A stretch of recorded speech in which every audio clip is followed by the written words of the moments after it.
দশম শ্রেণীর প্রিয় শিক্ষার্থী চালদার চার ইউটিউব চ্যানেল থেকে তোমাদের সবাইকে স্বাগতম। আজকে তোমাদের জন্য আরেকটি নতুন ভিডিও নিয়ে এসেছি। গণিত টেক্সট বইয়ের সকল এমসিকিউ তার আলোকে আজকে আলোচনা হবে 1 থেকে 5 অধ্যায় পর্যন্ত সকল এমসিকিউ, তারপরে true false, fill in the gaps, এরকম করে টোটাল 85টি প্রশ্ন আমি এই ভিডিওতে দেখাবো।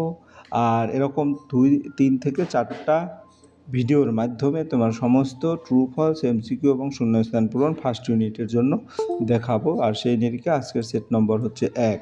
যদি তোমরা যারা এখনও আমার চ্যানেলটিকে সাবস্ক্রাইব করোনি তারা এখনই চ্যানেলটিকে সাবস্ক্রাইব করে বেল আইকনটি প্রেস করে দাও এরকম আর অনেক ভিডিও পাওয়ার জন্য।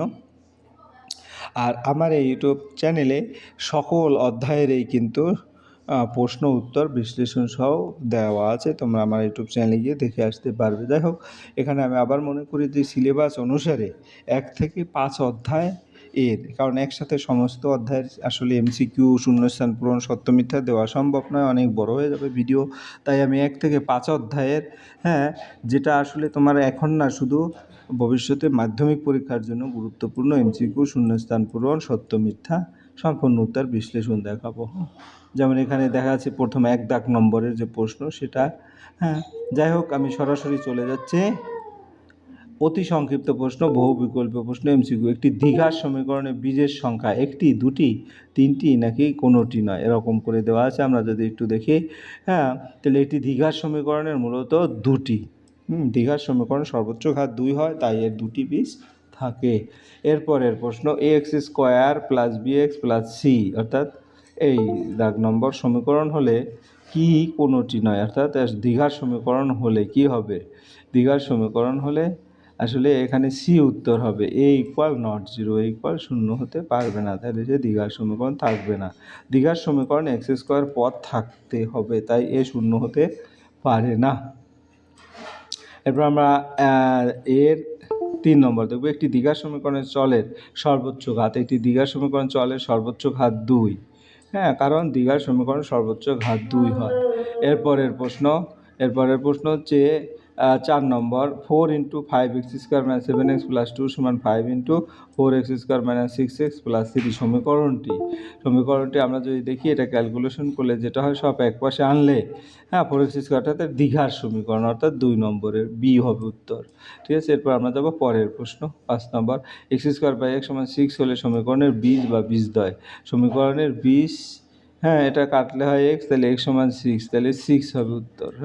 তাহলে আমার 1 নম্বরের 10 নম্বরের যেটা প্রথম অধ্যায় সেটা কিন্তু শেষ হয়ে গেল। নিজের বিবৃতিগুলি সত্য না মিথ্যা। x - 3² x² - 6x + 9 একটি দ্বিঘাত সমীকরণ, এটা কি সত্য না মিথ্যা? একটি দ্বিঘাত সমীকরণ, উত্তর মিথ্যা। কারণ এখানে 2 পাশ সমান, সব এক পাশ আনলেই দেখা যাচ্ছে 0 = 0। এই সমীকরণ নয়, এটি পরিচয়, তাই এটি দ্বিঘাত সমীকরণ নয়। এরপরে 1/2 x² - 25 সমীকরণে একটি মাত্র বীজ 5। আমরা যদি দেখি, অর্থাৎ এখানে দুটো x² = 25 হলে x +5 আর একটা -5, অর্থাৎ দুটো মান থাকে, এটাও ভুল। এরপর আমরা সি নম্বরে 1 দেখব। শূন্যস্থান পূরণ। যদি x² + bx + c সমীকরণটি a=0 b=0 হয়, তবে সমীকরণটি ড্যাশ সমীকরণ। সমীকরণটি একটি রৈখিক সমীকরণ হবে, তখন এখানে শূন্যস্থানে রৈখিক বসবে। এরপরের তোমার, যদি একটি দ্বিঘাত সমীকরণে 2টি বীজই 1 হয়, তাহলে সমীকরণটি হলো x - 1 x - 1 অর্থাৎ x - 1 হোল স্কয়ার, অথবা x² - 2x + 1। তারপর x² = 6 এর সমীকরণে বীজদ্বয় ড্যাশ ও ড্যাশ হবে। x² = 6 এর সমীকরণে বীজদ্বয় 0 এবং 6 হবে। তাহলে এরপরের প্রশ্ন হচ্ছে যে পরের যে অধ্যায় সেটা অতি সংক্ষিপ্ত। বার্ষিক r% হার সরল সুদে p টাকার টি বছরের আয় সুদ হলে আয় সমান পিআরটি, এরকম বেশ কয়েকটা আছে। আমরা জানি আয় সমান PTR / 100। তাহলে আয় সমান, এখান থেকে যদি ক্যালকুলেশন করি, আমি এখানে দেখিয়ে দিই, আয় সমান PRT / 100। এটি হলে PRT সমান 100i হয়। ঠিক আছে, তাহলে PRT = 100i, মানে এটা সি নম্বরের উত্তরে আছে। এরপরের প্রশ্ন কি, কোনো মূলধন একটি নির্দিষ্ট সরল সুদের হারে 20 বছরে দ্বিগুণ হয়। একই সরল সুদের হারে ওই মূলধন 3 গুণ হবে কত বছরে, সেটা বলেছি। আমরা যদি 2 নম্বরের প্রশ্নটা দেখি, তাহলে 20 বছরে দ্বিগুণ সুদ অর্থাৎ পি, তাই 20 বছরের সুদ পি, 3 গুণ হতে দরকার 2p সুদ, তাহলে হ্যাঁ সময় 20 × 2 অর্থাৎ 40 বছর। এরপরের প্রশ্ন হচ্ছে কোনো, অর্থাৎ এটা 40 বছর, সি উত্তর হবে। হ্যাঁ, এরপরে তোমার 3 নম্বর, কোনো মূলধন 10 বছরে দ্বিগুণ হলে বার্ষিক সরল সুদের হার।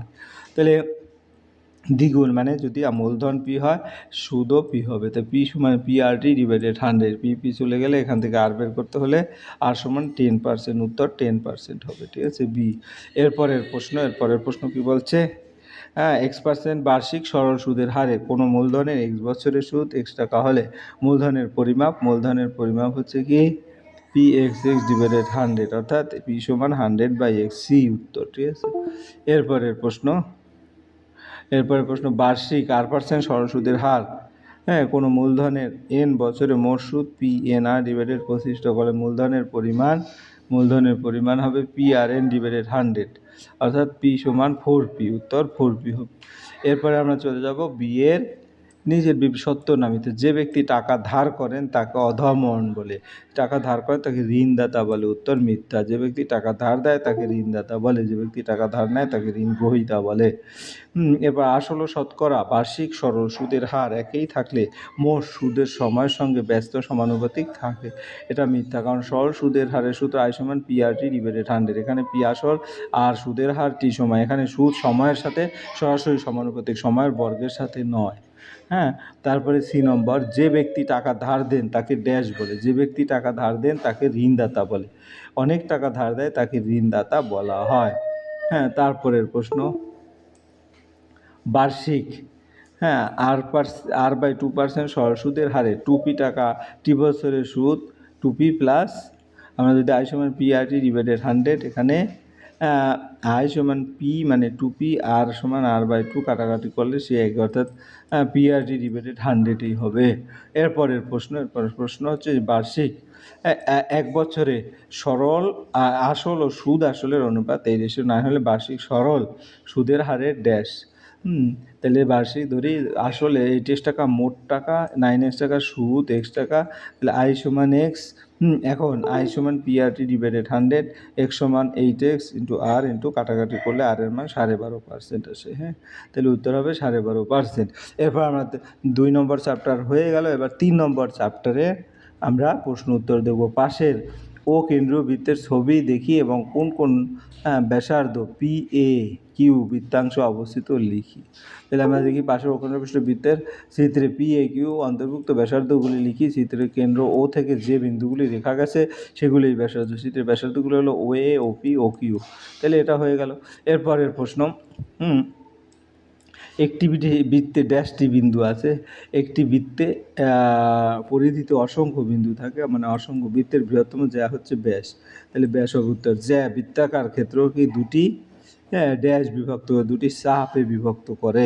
বৃত্তের সকল ব্যাস সব ব্যাসেই কেন্দ্র দিয়ে যায়, কেন্দ্রবিন্দুগামী। তাহলে দুটি বৃত্তাংশ সমান হলে তাদের বৃত্তচাপের দৈর্ঘ্য সমান হবে। একটি বৃত্তখণ্ড ক্ষেত্রে বৃত্তকলা হলো বৃত্তচাপ এবং দুটি ড্যাশ এর দ্বারা তৈরি সীমাবদ্ধ অঞ্চল, দুটি একটি চাপ এবং দুটি ব্যাসার্ধ দিয়ে সীমাবদ্ধ অঞ্চল। বৃত্তের বাইরের কোনো বিন্দু ও কেন্দ্রে সংযোগকারী সরলরেখাংশের দৈর্ঘ্য ব্যাসার্ধের দৈর্ঘ্যের অপেক্ষা বেশি হয়। এরপরের প্রশ্ন হচ্ছে 3, স্কেল পেন্সিল কম্পাসের সাহায্যে একটি বৃত্ত কেন্দ্র, জ্যা, ব্যাস, ব্যাসার্ধ, উপচাপ, অধিচাপ নির্দেশ করে, ঠিক আছে। তাহলে আমরা যদি কেন্দ্র ও ব্যাসার্ধ, জ্যা AB, ব্যাস AC, উপচাপ ছোট চাপ এবং অধিচাপ বড় চাপ, এটি একটি চিত্র অঙ্কন প্রশ্ন। আসলে যাই হোক, আমরা চিত্র যখন অঙ্কন করব তখন এরপর সত্য না মিথ্যা 4 নম্বরের প্রশ্ন। বৃত্ত একটি সমতলিক চিত্র, এই সমতলিক চিত্রটা সত্য, কারণ বৃত্ত সমতলে আঁকা হয়। বৃত্তাংশ একটি সমতলীয় ক্ষেত্র, এটা সত্য। তারপরে বৃত্তখণ্ড একটি সমতলীয় ক্ষেত্র, এটা সত্য। তারপরে সেক্টর হলো বৃত্তের একটি অংশ। তারপরে জ্যা একটি সরল রেখাংশ, এটা সত্য, কারণ জ্যা বৃত্তের দুই বিন্দুকে যুক্ত করে সরল রেখা। চাপ একটি সরল রেখাংশ, উত্তর মিথ্যা, চাপ হলো বক্ররেখা, সরলরেখা না। একটি বৃত্তের সমান সংখ্যক একই দৈর্ঘ্যের জ্যা আছে, সত্য। তারপরে একটি নির্দিষ্ট বিন্দুকে কেন্দ্র করে একটি বৃত্ত আঁকা সম্ভব, মিথ্যা। দুটি সমান বৃত্তের ব্যাসের দৈর্ঘ্য সমান, এটা সত্য। তাহলে আমরা এক এক করে তোমার 3 নম্বরের প্রশ্নের উত্তর দিয়ে দিলাম। এরপরে বহু বিকল্পীয় প্রশ্ন এমসিকিউ। ও কেন্দ্রবৃত্তের এবি এবং সিডি এর দৈর্ঘ্য সমান, এওবি 60 ডিগ্রি হলে সিওডি এর মান কত? তাহলে এওবি 60 ডিগ্রি হলে সিওডি এর মান 60 ডিগ্রি, কারণ বৃত্তের সমান যা কেন্দ্রে কোণ উৎপন্ন করে, তো এওবি সিওডি হচ্ছে 60 ডিগ্রি। এরপরে একটি বৃত্তের ব্যাসার্ধের দৈর্ঘ্য 13 সেন্টিমিটার, বৃত্তের একটি জ্যায়ের দৈর্ঘ্য 10 সেন্টিমিটার, তাহলে বৃত্তের কেন্দ্র থেকে জ্যায়ের দূরত্ব কত সেন্টিমিটার? তাহলে আমরা যদি দেখি জ্যায়ের অর্ধেক 10 অর্থাৎ আর স্কোয়ার সমান -5, 13 স্কোয়ার -5 অর্থাৎ 12, তাহলে জ্যায়ের দৈর্ঘ্য হচ্ছে 12 সেন্টিমিটার। তাহলে এটা 12 সেন্টিমিটার কোথায় আছে? এই যে বি নম্বরে 12 সেন্টিমিটার আছে। ও কেন্দ্রবৃত্তের এবি এবং সিডি জ্যা দুটি সমান দৈর্ঘ্যের, যা ও বিন্দুকে এবি জ্যায়ের 5 সেন্টিমিটার হলে জ্যাডি এর দূরত্ব হবে 2 সেন্টিমিটার, 4 সেন্টিমিটার এরকম বলেছে। তাহলে এখানে 4 সেন্টিমিটার, কারণ সমান জ্যা কেন্দ্র থেকে সমান দূরত্বে থাকে।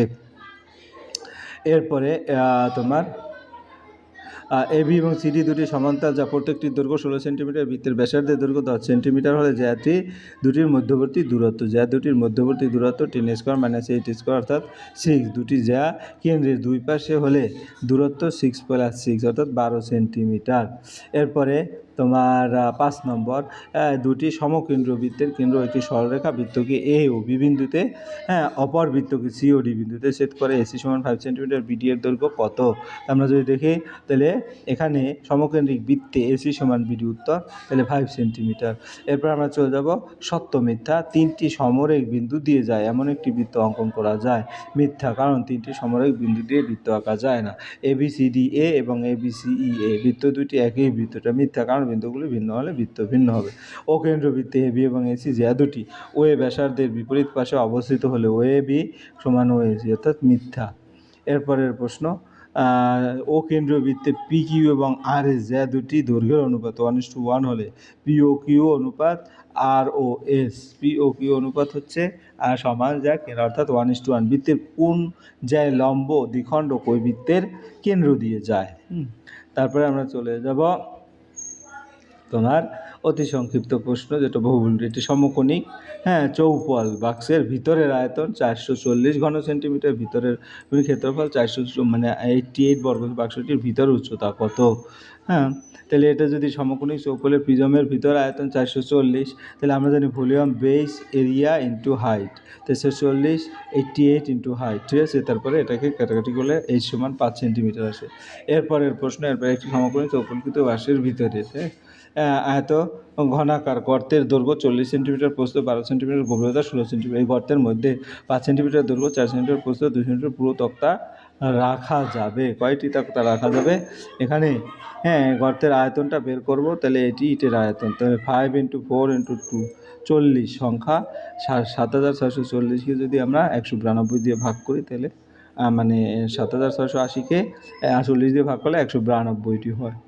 একটি ঘনকের পার্শ্বতলের ক্ষেত্রফল 256 বর্গমিটার, ঘনকটির আয়তন, তাহলে পার্শ্বতলের ক্ষেত্রফল 6a² সমান 256, শুধু এ পাবো 4, তাহলে আয়তন হবে 4 × 4 × 4 64। এরপরে আমরা চলে যাবো পরের প্রশ্ন। দুটি ঘনকের আয়তন অনুপাত 1:27 হলে ঘনক দুটির সমগ্র তলের ক্ষেত্রফলের অনুপাত কত? ঘনকের আয়তনের অনুপাত a cube, a1 × a2 a1:3 ক্ষেত্রফলের অনুপাত হোল স্কোয়ার, তাহলে 1:9 হবে। এরপরে তোমার হলো একটি ঘনকের সমগ্র তলের ক্ষেত্রফল এস বর্গ একক, কর্ণের দৈর্ঘ্য ডি একক হলে এস ও ডি এর মধ্যে সম্পর্ক, তাহলে d² সমান 2s অর্থাৎ s সমান d²/2।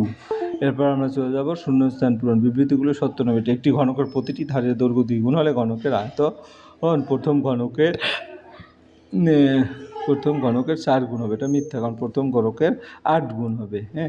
এরপরে বর্ষার সময় 2 হেক্টর জমিতে বৃষ্টিতে 5 সেন্টিমিটার উচ্চতা হলে বৃষ্টির জলের আয়তন 1000 ঘনমিটার।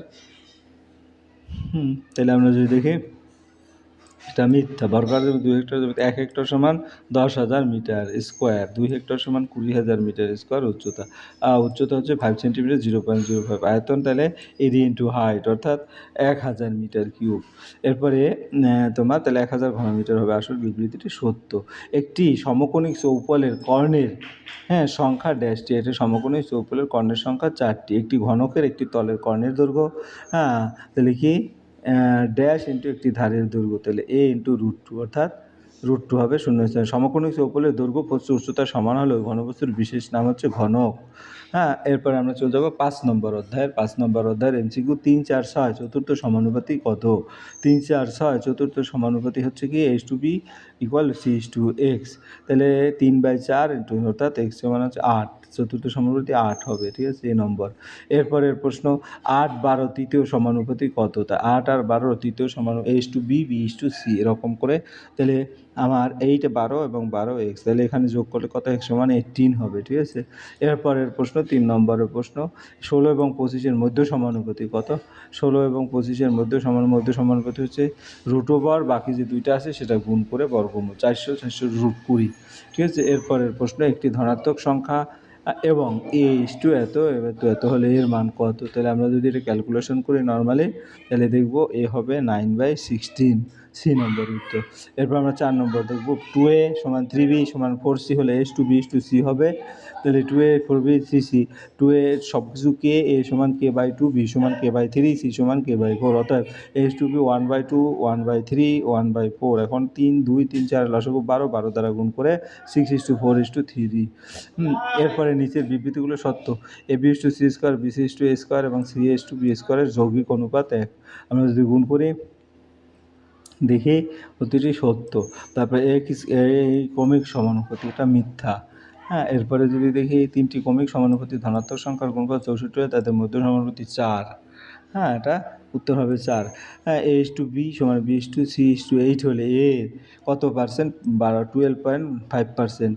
x+2 এবং x-3 মধ্য সমানুপাতি হলো x এর মান কত? 6। এই ছিল তোমার টোটাল 1 থেকে 5 পর্যন্ত যত রকমের প্রশ্ন আছে, এমসিকিউ প্লাস শূন্যস্থান প্লাস সত্য মিথ্যা সকল প্রশ্নের উত্তরে দেখিয়েছি, যেটা তোমাদের আসলে যেভাবেই পরীক্ষা দিতে যাও না কেন, মাধ্যমিক পরীক্ষা বলো, যে কোনো স্কুল পরীক্ষা বলো, আসলে এইগুলি বেশি বেশি ইম্পর্ট্যান্ট, কাজে তোমরা বেশি বেশি করে এগুলি করবে। পরিষ্কার বলো। ভিডিওটি দেখার জন্য অসংখ্য ধন্যবাদ। ভিডিও ভালো লাগলে লাইক, কমেন্ট, শেয়ার করতে ভুলবে না। আজ এই পর্যন্তই। ধন্যবাদ সবাইকে।